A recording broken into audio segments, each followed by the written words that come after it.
to Hotel Bar Sessions, the podcast where three philosophers sit down at the end of a long conference day to chop it up at the hotel bar, which, as we all know, is where the real philosophy happens.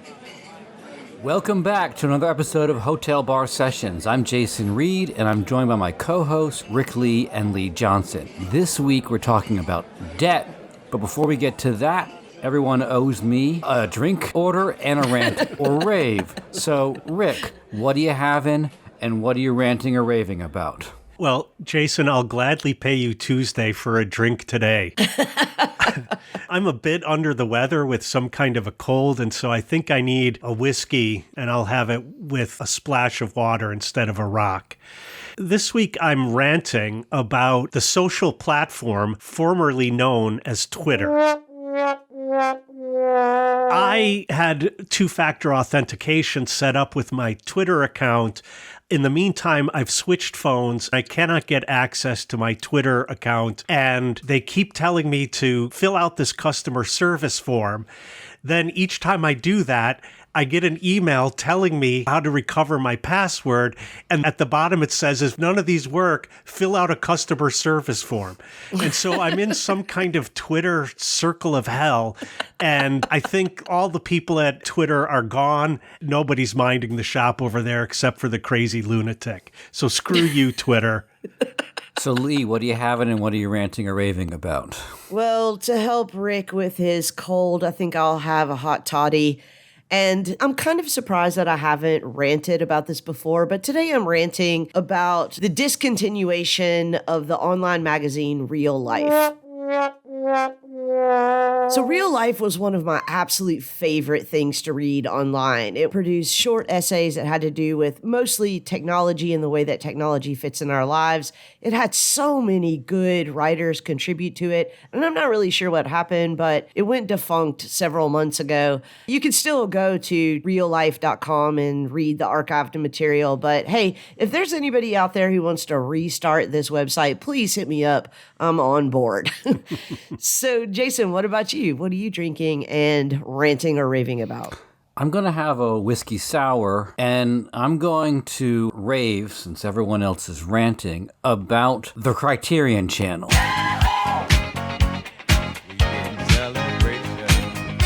The Criterion Channel has just been hitting it for me recently. They're currently doing Hal Hartley films as well as high school horror films. Earlier this summer, they did all the Anthony Mann, Jimmy Stewart Westerns, and these are all things that are really hard to find in the typical streaming services and in the demise of video stores. I mean, I guess it's my mini rant within my rave is that streaming gives us a lot less than it appears to give us, and I'm glad that someone out there in the world of streaming is trying to keep some less than popular things going. And I also love the fact that Criterion Channel, it's not as hoity-toity as the Criterion Collection is. They're willing to do some bad stuff if it's bad in an interesting way. And I admire their tendency to dip into the schlocky when it's interesting, because that's also a category that's disappearing from popular culture right now. Can we use that as a tagline for our podcast now? Dip into the schlocky. So, Rick, I know you want to talk about debt, but I think you owe us an explanation. Oh, God, I'm making so many of these jokes today. Well, there's a lot of low-hanging fruit in relation to debt. So debt has been in the news a lot lately, particularly in relation to the Biden administration's attempt to forgive student loan debt and whether that's a good thing or not. And I think it brings to the fore the fact that debt has an odd function within our modern capitalist societies. On the one hand, the economy cannot function without debt. It provides the oil that eases the friction of production, circulation, and consumption. But on the other hand, there's a lot of moral language surrounding debt. In many languages, English is one, German is another, the word for debt is related to or even the same as the word for guilt or sin. During the financial crisis of 2007-2008, it wasn't uncommon to hear reprobation for those who took out mortgages that they couldn't afford. And there was a lot of beating up of people who, quote, walked away from their, quote, obligations. This same mixture of morality and economics is exposed by Marx in relation to both debt and the moral value that we put on saving money. But Marx points out that the Friday payday, or even the biweekly payday, is the first advance of credit. On this system, labor works before they're paid. Therefore, they lend their labor power and the value that their labor power produces to the capitalist. But this form of debt's never really seen as morally suspect, nor are the thousands of bankruptcies that capitalists like Donald Trump have gone through. A lower-class blue-collar worker, on the other hand, finds that they are no longer able to afford to pay back their debt, and somehow that gets called a sin. But a billionaire who walks away from their obligations, well, that's seen as, quote, good business. So why do we have this weird dual relationship to debt? Is debt a moral obligation? Is debt a moral question at all? Should we all just walk away from our debts?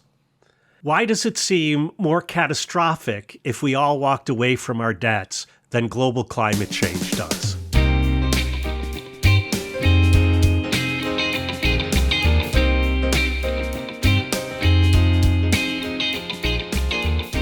So, Rick, one of the things you mentioned in the opening I think is worth talking about. Is debt a moral relation, or is it an economic relation, or how is it a mixture of the two? Yeah, this to me is really the center of this question, because there are moral prohibitions against certain forms of economic relations in the Bible, for example. So prohibitions against lending money with interest, although that's usually couched in lending that to a brother or sister. And so then the question is, who counts as my brother and my sister? What interests me is the way in which, in a Christian context, a lot of our language that surrounds the fall of Adam and Eve in the garden and the sin they incurred, all of this is couched almost all the time in economic terms. We incur a debt to God, and that debt has to be paid off. So now sin is a debt. And then the flip side is also true. Doesn't that mean then that debt is itself a sin, and that Jesus comes and repays? I mean, just think about the word redemption for a second. Our younger listeners might not remember this, but my mom used to collect coupons from the newspaper and go to the store and redeem them, right? So the term redemption is an economic term, and we so easily move back and forth from the economic to the moral without recognizing that perhaps the economic is becoming our standard for moral judgments rather than the other way around. I like that you brought up usury right at the top here, because we know that in both Christianity and Islam that usury is prohibited. Right. And one of the things that we know in our current late capitalist stage is that usurious loans can lead to literally unsustainable debt burdens for borrowers. Yeah. So, high interest rates cause the total repayment amount to far exceed the original principal, making it difficult or maybe even impossible for borrowers to repay the debt in a reasonable time frame. But I think that the other thing that is problematic about this relationship between debt and sin is that it overlooks the social costs. The cycle of debt caused by usury can have and does often have broader social costs, right? Individuals who are burdened by debt are less economically productive. They're more reliant on social safety nets and less able to contribute positively to their communities. And I think in our contemporary economy in the U.S., those most usurious loans come in the form of payday loans or student loans, high interest credit cards. In other words, for those most in need, borrowing money is also most expensive. Right. And this is another way, again, in which there is a kind of implicit tax on being poor in a capitalist economy. Those who are well off have cheaper access to money than those who are most in need of it. And that's another social cost as well. Yeah, I mean, one of the things that strikes me about the moral language is it usually only functions on one side. It's for the debtor, right? You must pay off your debts You don't want to be a deadbeat. But if you look at the way in which the creditor is talked about, why can they charge such high interest, right? The supposed language is that they are taking a risk, and because of the possibility that the debt won't get repaid, that justifies how much interest they can charge. So there's a strange disconnect between the two sides of the equation. Like on the one hand, you must pay back your debts. On the other hand, why should I charge such high interest? It's because I am taking a risk and I need to be compensated for my risk. So there's this odd disconnect. I mean, it was summed up really well for me on a tweet I saw somewhere about student loan debt, where someone was saying, you advance thousands of dollars to a ceramics French double major. It's really on you, not on me. Like, you made a huge mistake. And that's not how it's talked about. I mean, not to mention, as you also said at the beginning, when the wealthy default on their debts, it's not considered to really be an issue. So it's the selective use of the moral language, which is usually that on the borrower rather than on the person who's lending out the money. Although, of course, as you mentioned, right, the old biblical prohibitions were much more concerned about the lender. Yeah. Some of the stuff gets really weird. Like, I'm thinking about Jack Legoff's book about debt. It just seemed weird that you could use money to make more money. It seemed almost a sin against nature or a sin against God in some way. Yeah, I mean, let me just go ahead and state explicitly what I think we're all implicitly saying here, which is that it's not so much that we have a debt problem, we have a usury problem. And usury exploits vulnerable borrowers. Right. It preys on individuals who have limited financial resources or credit options. And so borrowers facing financial hardships or urgent needs are more likely to accept high interest loans, which then trap them in a cycle of debt and financial instability. So high usury rates exacerbate economic inequality by transferring wealth from borrowers to lenders, particularly when the borrowers are already disadvantaged. And this wealth transfer hinders efforts to address income disparities and promote economic justice more broadly. And I think this can be seen most clearly if you take an example like Donald Trump. So I was living in New York during one of his bankruptcy proceedings. There were 5 banks at the time that had lent him significant amounts of money. And these are banks like Chase Manhattan, Morgan Stanley, big banks. And they realized that if they're going to not lose all of their money, they were going to have to pay to prop him up for a period of time so he could get back on his feet and at least pay most of the principal back, if not all of it. And so they actually funded him. In other words, they advanced him even more money to keep him afloat so that he could pay back this money. Now, look at someone who takes out a payday loan, which is, I think, the most usurious of all credit that is extended in our society. No one is going to prop the borrower in that case up so that they could pay more. So there, I think, Lee, we see exactly the point that you were making really clearly painted. There is a difference between different kinds of debtors, and the difference exacerbates economic inequality. Can I go back to your initial point, though, about this relationship between debt and sin?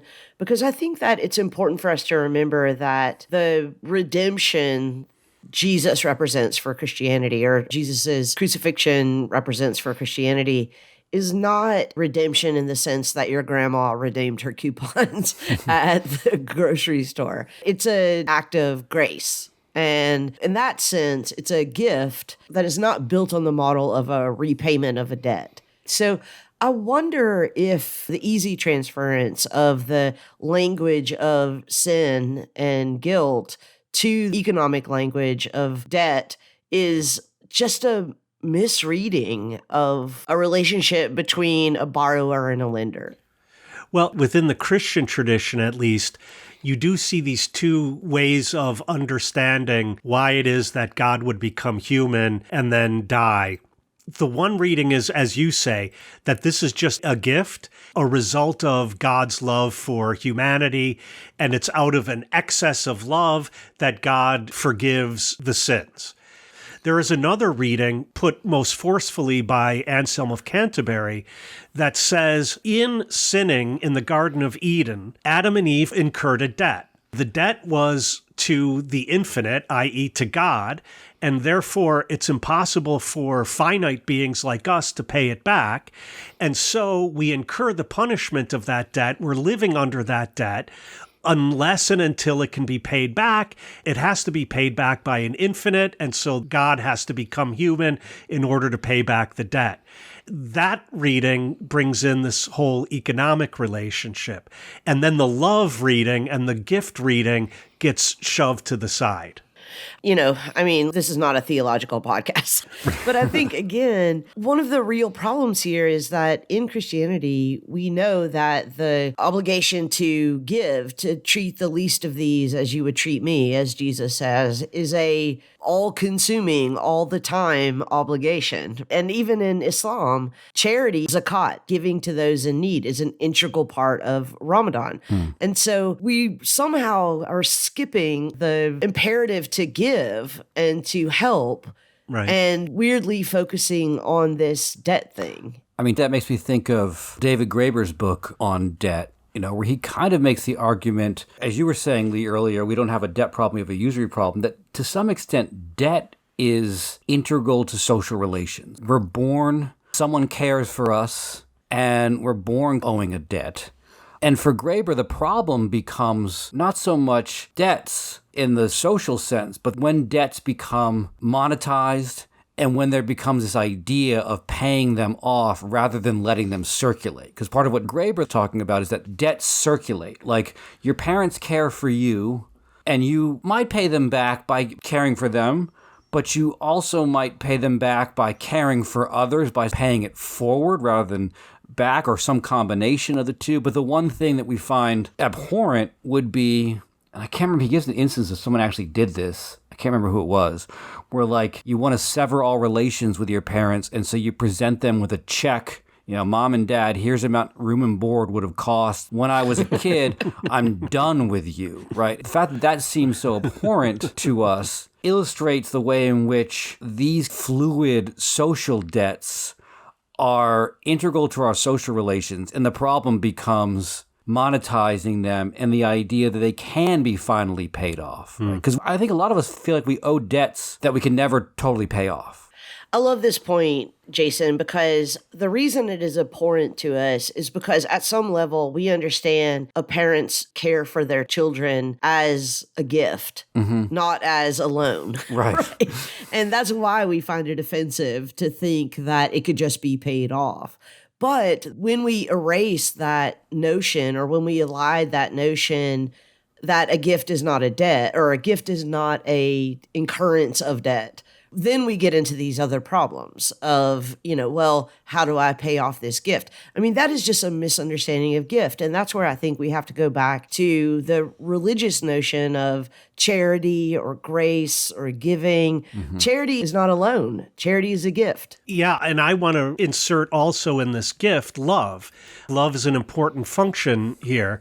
This idea of the gift doesn't incur an obligation. And I think the question is, at what point do we incur an obligation? So I don't have an obligation to my parents because they cared for me, but I do have an obligation to my creditor who lends me money in order to go to school. And the question is, why are these different? The obligation that you have to your parents is because you love them. It's not because of what they gave to you. But that means then that there is no love in the economy. Kill some priests.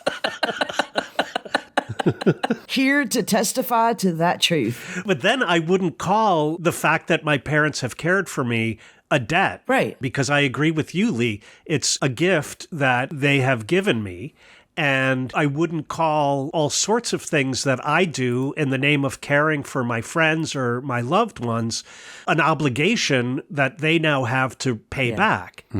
But it is interesting how quickly we are to say when someone does something for us, I owe you one. Right. And to reinsert it back into a kind of an economy. Yeah. My closest friendships are usually marked by the fact that at any given moment, we have bought the other person drinks or lunch or coffee or something. There's a floating sense of this goes back and forth. This is also a point that Graeber makes, that it would be kind of a dissolution in the relationship if I started pointing out that when we go out for coffee, my friend gets a cappuccino and I get a medium black coffee, and so it's not at all equitable, the pricing of those two things. I love this example, Jason, because, when you're out with friends and you say, let's just split the check evenly, it's fine. The only time it's not fine is when someone there is not a friend. Right. I agree with that, but let's just also bracket that if I'm out with the two of you and a graduate student joins us, let them pay what they owe rather than split it evenly. Because as a graduate student or even as a young professor, I've been at tables with fairly well-known professors in the world of continental philosophy who are ordering flights of vodka and the most expensive things on the menu. And then they say, well, let's just split the check. Yeah. But again, I think that's because the gathering there is not all equals. It's not all friends. And the reason that we can keep this, as Jason called it, a sort of floating economy is because we all are friends. There's a sense in which we understand that, it's going to come around when it comes around. And the minute it stops doing that, I think we've all been in this spot, the minute it stops doing that, you're like, do I know this person? Like, is this person really somebody I want to hang out with? Yeah. But there again, the introduction of friendship is the end of this being an economic relationship. And then I would say it's a relationship of a certain kind of love. In a relationship of love, there is no role for this kind of obligation. And therefore, whenever we do talk about obligation, then we're talking about the end of all other social relations other than the brutally economic social relations. The relationship between friends is a relationship of grace and charity and love, as you say. I completely agree. But it's also, to me, unsurprising that the aspects of Christianity that you've been teasing out, Lee, often in the United States today, and I think in other capitalist economies, are the ones least frequently talked about. Right. Since we're talking about this whole back and forth between friendship, part of the reason that existed, in my mind, or part of the reason that you split the check rather than itemize, is you're also doing a favor to your server. And it disturbs me a bit that technologically there's so many means to render those floating debts directly payable. You can whip out your Venmo, do the math, and suddenly pay someone back. And I find Venmo so disturbing. I don't use it that much, but it disturbs me that I can see the transactions of my friends on it. Like, I don't want to know what you people are doing.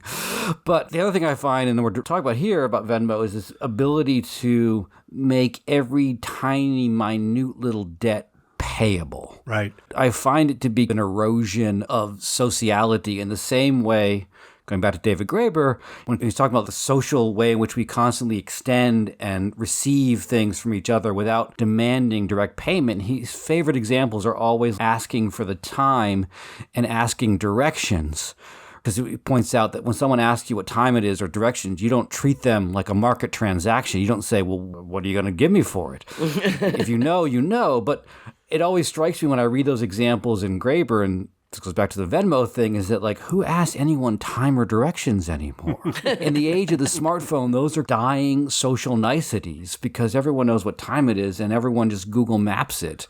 I feel like there's a certain social decay when we're not out there extending and receiving these little gifts back and forth in our lives. Yeah, social decay is exactly right. And I like the fact that you said one of the reasons that among friends we'll say, let's just split the check is because it's easier on the server. And among friends, there's a relationship of trust that makes it easier to be charitable, literally makes it easier to be charitable. And when we find ourselves in situations where we're among strangers or among people who we don't already have these trust relationships with, the default disposition under capitalism is to mistrust people. And therefore, every gift is a loan, every extension of charity implies an obligation.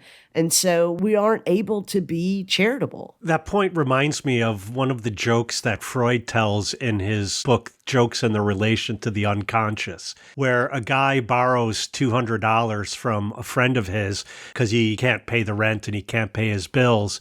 And later that day, the friend who lends him money sees him in a restaurant eating filet mignon.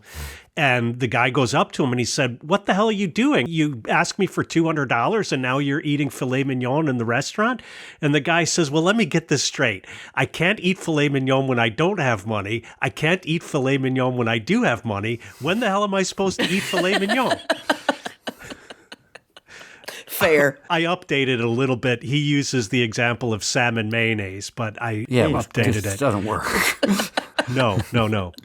But if Jason is right that there is a push to make all obligations monetizable and therefore paid back in terms of money, that means then our moral language easily slips into our economic understanding. Therefore, the economic system of capitalism seems to be the only moral system because we've started using all of this moral language to talk about debt, and we don't call into question the very morality of capitalism itself. Preach.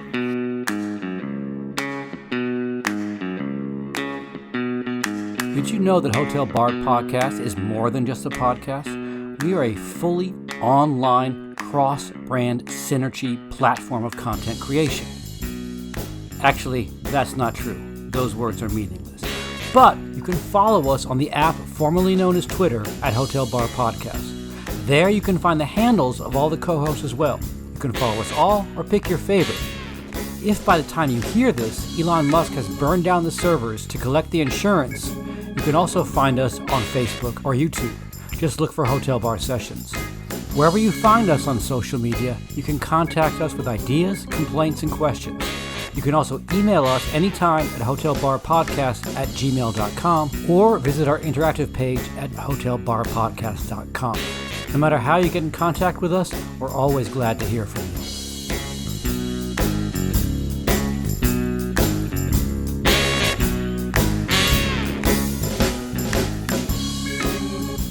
Lee, you mentioned earlier different ways in which different people's debts are treated within a capitalist economy. The debts of rich people are treated as regular good business practice, whereas the debts of the rest of us are treated as moral obligations, such that if we don't pay them back, we fail. And I'm just really interested in why it is that we could not really recognize that we have these two totally incompatible ideas about whether there's a moral obligation or not. I mean, everyone agrees there's a financial obligation, but companies declare bankruptcy all the time, and they stiff their suppliers, they stiff their workers. Nobody ever seems to think that this is a moral issue. But I do remember during the economic crisis, all of this moral language being used to talk about people who walked away from mortgages they could no longer afford. How do we keep this contradiction in our head? Well, I just want to say for the record that I don't think that in any moral universe that makes sense to me that someone who is in need and unable to pay their debts has morally failed. I agree with you. But I'm wondering whether we're among a very few people who take that attitude toward debt. Because, as I said, there is all of this, well, you agreed to these terms when you took out the loan, and so therefore you have to pay this back. And the have to there seems to rest on a moral question rather than any other. It's not a natural question. It's simply, if you don't, somehow you have failed morally. Right. I just want to say that I don't think that we're in a minority of people who believe that, though. I mean, I do think that us proles in our normal, interactions with one another, in general, people understand that. People understand that, I may be pissed, I may be put out by somebody who borrowed from me and can't repay it, but if they can't repay it, they can't repay it. It's not a moral failure. Like, I understand that they can't. And I think one of the things that gets included in this moralizing language is the way in which, especially in our country, in the United States, a lot of what people take out debt for are the necessary conditions of their existence. I mean, mortgages, people need places to live. Education being another huge one, student debt. People need an education in order to be able to survive and make money in our society. And then the other big source of a lot of debt, and this is relatively unique to the United States, is medical debt. Yeah. We're talking about things that, first of all, people need to survive. Second of all, that weren't always funded by an individual debt model. Right. Well, healthcare has always been a mess, but education was not always. I mean, student debt has taken on a bigger part of paying for education than it has. So one of the things that often falls out of the picture is the way so much of our social existence and our very ability to survive and thrive in our society is made possible by debts, right? Because the big language around debt, the moral language is you chose to do that. And I think that with a lot of these debts, people don't choose medical debt, for crying out loud. Right. And even college, I would argue, it's a real forced choice for a lot of people. So to present it as a freely undertaken choice is to fundamentally confuse the issue. I really challenge anyone, any one of us, any one of our listeners, to find someone who's struggling with debt in which the majority of their debt is not one of those things that you just mentioned. High interest loans, mortgage, medical debts, or student loan debts. I mean, it's not like when we talk about the debt crisis in the United States that there's all these people that are out there that are just like taking out bank loans for, I don't know, like, for vacations and then not repaying them. I mean, that's just not the reality of the world that we live in. Also, I would add to that, auto loans are another big source. And we know that people who have less income are being forced more and more to live further and further away from their place of employment, such that having a car becomes crucial. So that's, again, not another choice. It's a necessity that's built in. And also, I think we need to point out that in a capitalist economy, no one would be lending money at all to high-risk people if there weren't money in it, right? Now we're back to usury. Exactly.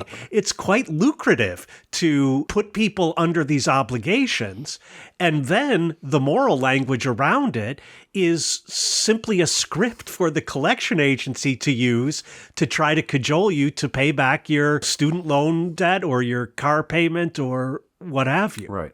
Yeah, and we're also not considering the immense distance between the rate at which incomes rise and the rate at which expenses rise. Over the last 20 years, just if you talk about the difference between the median household income and the median household rent, the difference is more than 100%, and the difference between how they've risen. So, I mean, can you really blame people for borrowing and not knowing that income is not going to rise in the way that costs rise? And we've been talking a lot about the moral and the economic, and I think one of the things that has to be underscored is that the moral aspect of debt, or the way it's presented morally, fundamentally obscures it as a collective situation and individuates it, right? I remember years ago during Occupy Wall Street, or the Occupy Wall Street that happened here in Maine, Occupy Maine, my friend and former colleague George Kofensis, we were at a rally, and he gave a speech about debt, trying to make debt, student debt, etc.,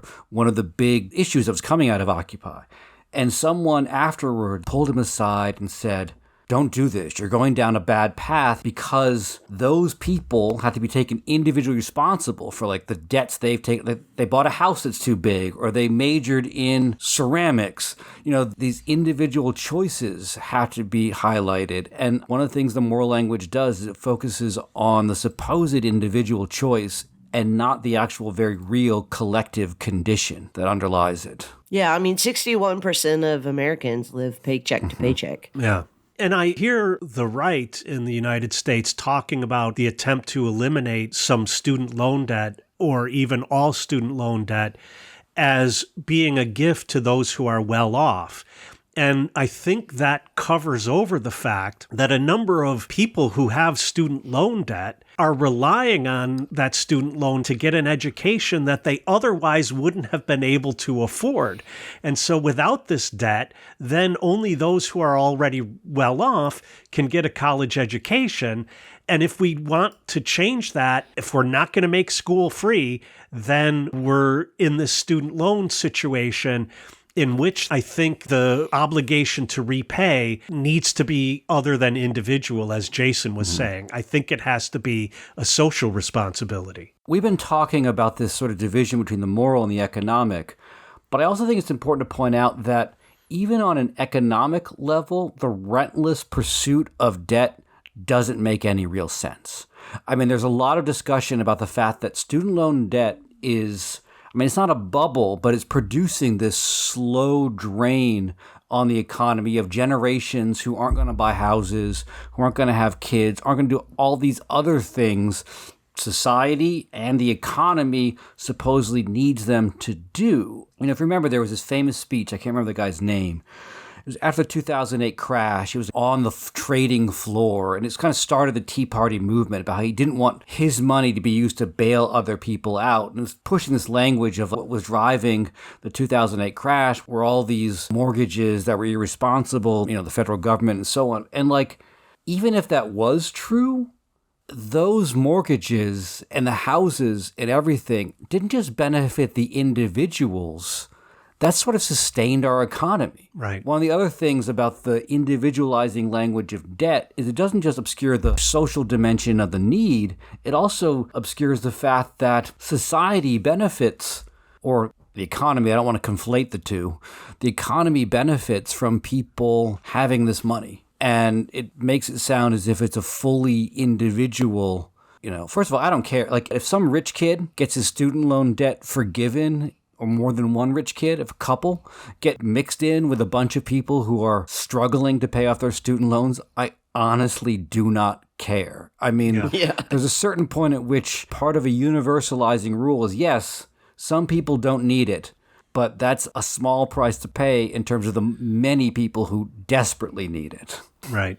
Yeah, and I also think it's important to remember something that Rick brought up right at the top of this episode, which is that we fundamentally misunderstand who are the lenders and who are the borrowers in a late capitalist society.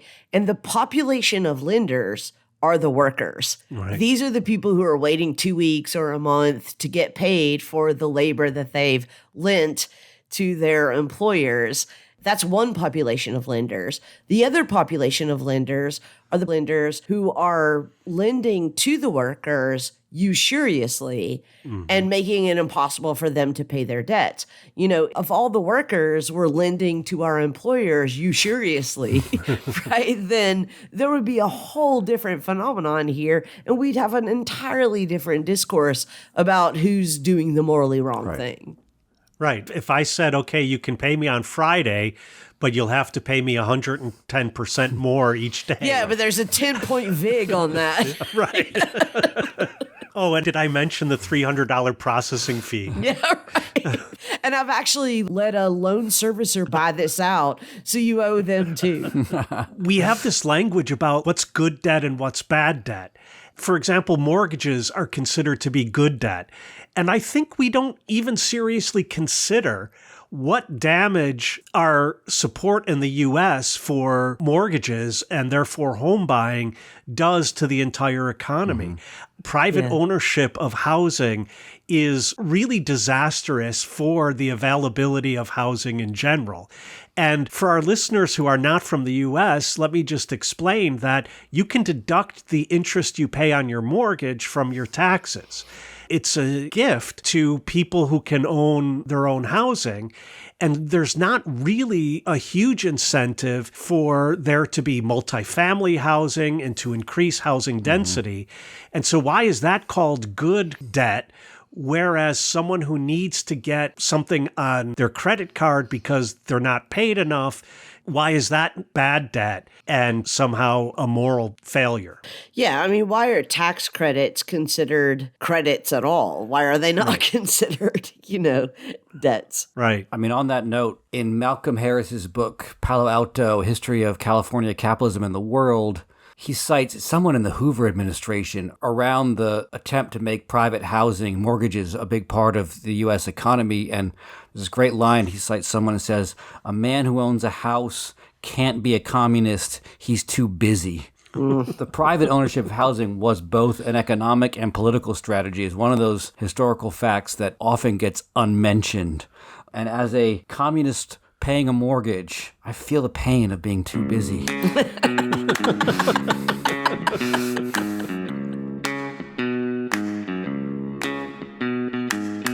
Here at the Hotel Bar, Rick, Jason, and I like to pour philosophy straight into your ears. We're an independent and ad-free podcast, and we'd like to keep it that way. But the only way we can do that is with listener support. You can help us defray some of our production costs by signing up to support us on Patreon at patreon.com/Hotel Bar Sessions. There are several levels of monthly donations there that you can sign up for, and every one of them helps us keep raising our glasses to deep conversations. If you'd prefer to make a one-time donation or several one-time donations, just visit our website at hotelbarpodcast.com, where you can find links to support the podcast through Venmo, PayPal, or Cash App, and you can keep enjoying our tipsy philosophy and sobering insights.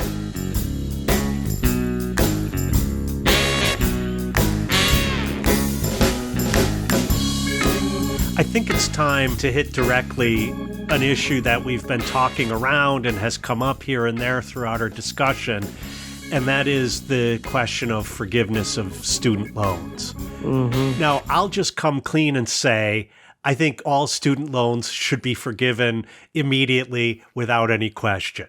I don't understand why there is pushback against this. I don't understand why this is a problem, except the rhetoric about the elites, and everyone who went to college is an elite. So that's one argument, and the other is the moral argument. It's they took on this obligation in freedom and knowingly, and they chose it. Therefore, they ought to pay it back. But I'm compelled by neither of those, and I just don't understand why this is a question at all. Well, let me just say that is not the moral argument. The moral argument is banks and the federal government targeted 18-year-olds and lent them money under conditions that they could not have possibly understood. And the compounding interest of student loans is something that you cannot expect anyone, and I'm talking about grown-ass adults, not just 18-year-olds, could have possibly understood the impact of. I mean, one of the biggest problems with student loans is the compounding interest rates. Most people who own student loans today have only, I'm going to use myself. I've only ever just paid interest on my student loans. So my student loans today are greater than they were when I borrowed them. And by the way, I'll just say this on the record that I do not intend to ever pay off my student loans. They're either going to be forgiven or I'm going to die with them. I mean, that's just how it's going to happen. So I don't think that the moral argument is against the borrowers. I think the moral argument is against the lenders. But I do think that there are reasonable economic reasons to forgive student loans. And one, maybe the most obvious one, is that it currently costs the federal government more to service student loans than what they're getting in repayments. So forgiving them all would be literally saving money. Right. There's a notion about the economy that's a half economic, half moral notion that rules over all of this. Because when you're not actually getting money from it, then what is even the economic sense of it, right? We're coming to the crisis point where global warming is destroying more wealth than not doing something about it, it's making profits. But yet people talk about what makes economic sense. They're always talking about this weird mixture of a moral notion of individual responsibility and economic notion of risk and profitability, and it's all sort of mixed up and intertwined. The moral argument lost a lot of its weight, obviously, because of COVID. Everybody stopped repaying their student loans, and guess what? America survived. Right. So what is the argument other than the moral argument now? Because the economic argument is not there. It costs more to have these loans outstanding than it would to cancel them.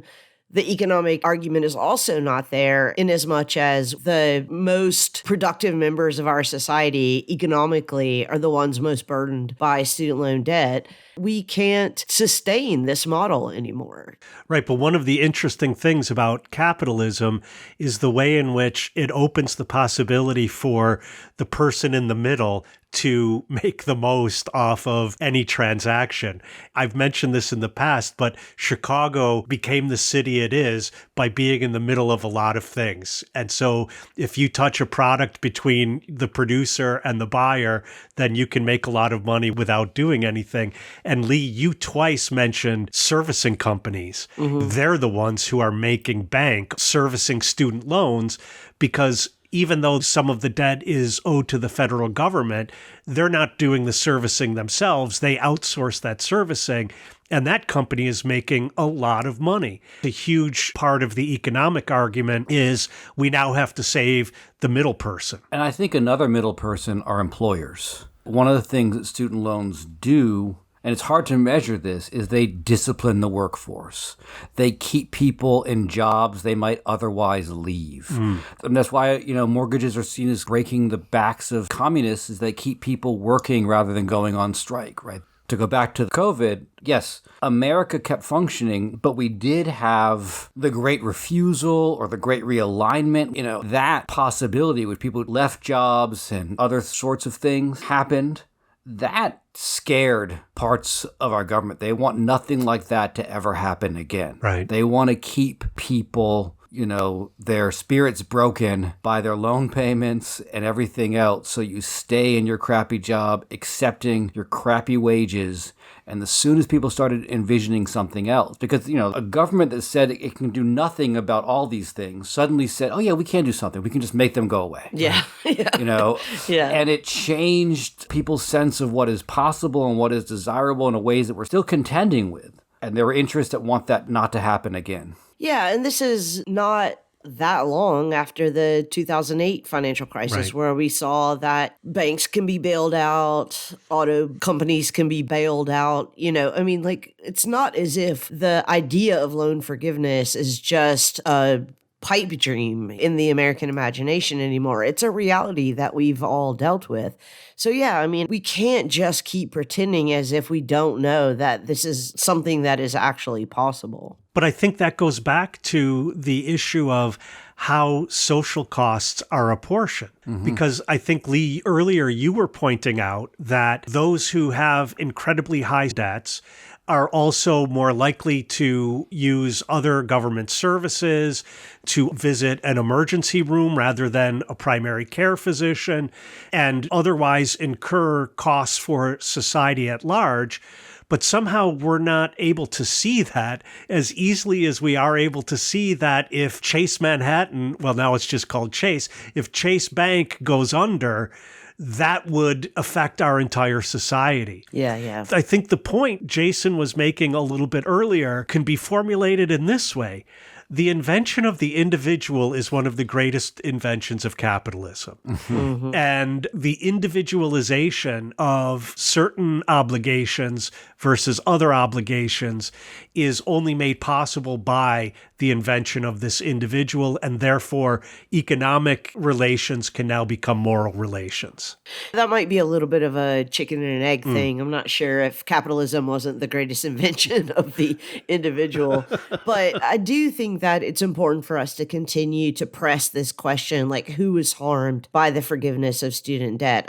Banks have made hand over fist their money back in student loans. The federal government is spending more servicing student loans than it is getting back. So it's losing money every year by not forgiving student loans. So to me, this just isn't a complicated question. And, of course I have to step back and say, is this because it would benefit me? Maybe that is, but I really don't think that that's the only reason. Well, I've paid off my student loans, and I'm also in the position of not seeing why this is a question at all. And so I don't have an interest other than I think it would be beneficial to the individuals and beneficial to the society to forgive all of these debts. And it's freakish to me that out of all the debts that people can incur, the one debt that isn't discharged in bankruptcy is student loans. Right. So you can declare bankruptcy. And your car payments are restructured, your mortgage is restructured, your credit cards are forgiven, but no, your student loan stays the same. Yeah, and I think the other thing to remember is that people who have outstanding student loans are, for the most part, still making payments. Right. I mean, it is crippling them to continue to make those payments. But when you look back to, for example, the relief checks that everyone got during COVID, whatever it was in total, $4,000 or something, maybe the greatest influx to the economy at that moment would have been to forgive student loans. No. Right? Like you've got the people who have an income, who are still producing, who are burdened by these loans, for which $4,000 makes no difference whatsoever, but are the spenders, right? Like, none of this makes any sense to me. Sorry, Jason, I thought you were going to say something.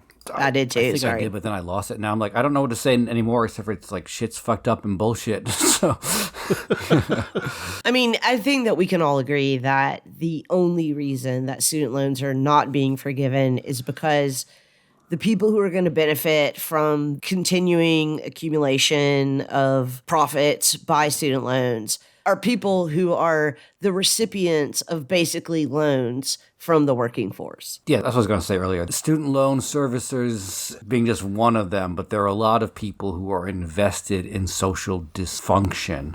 You see this with loans everywhere. Like there's this new series of apps that are basically kind of like credit cards, but I imagine they're worse than credit cards, which I see advertised even at the gas station. Like, or you could pay it with this thing and break it down to monthly payments. Part of the whole thing about debt is once debt becomes a source of revenue, there's a lot of vested interest in making it so people are unable to make a living, right? People are making a living off of the inability of a great many people to make a living.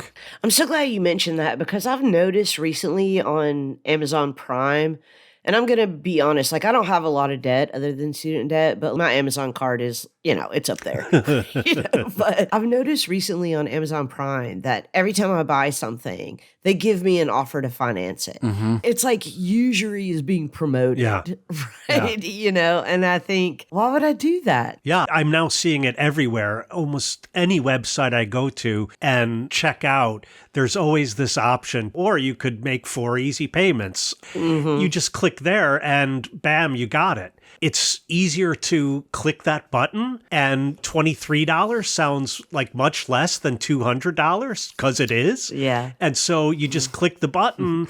And you end up paying $800. Right. But that's easier than figuring out how much I would actually owe by clicking the button.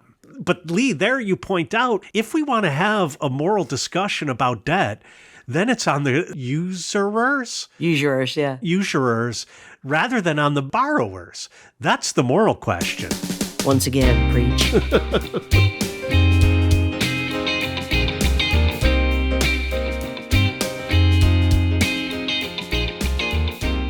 So we've been talking a lot about morality, the individual, and social dimensions. I think the last thing I want to say, which hasn't been said yet on this point, for me at least, is that the other thing that debt does is it obscures its financial role because people are often reluctant to talk about how much debt they have. Yeah. Right. Part of the moralizing shame means that we don't recognize ourselves. Like we debtors is a very difficult group to put together. Right. Because of the incredibly individualizing sense that we all feel like we could have done something better, righter, whatever. And I think it's very different than we workers, where there's a collectivity that's sort of manifest. I think we need to get over ourselves and recognize that we are all debtors in this society and the conditions of our debt are unjust. Yeah, I just want to say that personally, as an individual, I think that, you know, never loan anything that you're not okay with not being paid back, right? Presume that loans are gifts. If they get paid back, great, bonus. But if they don't, there's no moral wrong being done there. I'm increasingly worried about the infusion of moral language around debt in the current United States. I think that the only purpose it serves is to prop up usurers. Well, to borrow a page out of Jason's book, the other purpose it serves is to prevent forms of solidarity. By moralizing debt, it's individualized, and by being individualized, we can't come together. As Jason says, we can't say, we the debtors. Right. That's the major benefit that this moral language has. Also, just want to remind everyone that inasmuch as a people can be kept indebted, demoralized, and afraid, they are incredibly controllable. I'm not sure that we can do that much about our indebtedness, but we can do a little bit about how much we're afraid of it. Unite. Debtors of the world, unite. Right. We debtors. I got your bar tabs. All right, I owe you one. I don't. I'm going to consider it a gift. All right, guys. Catch you next week. Bye.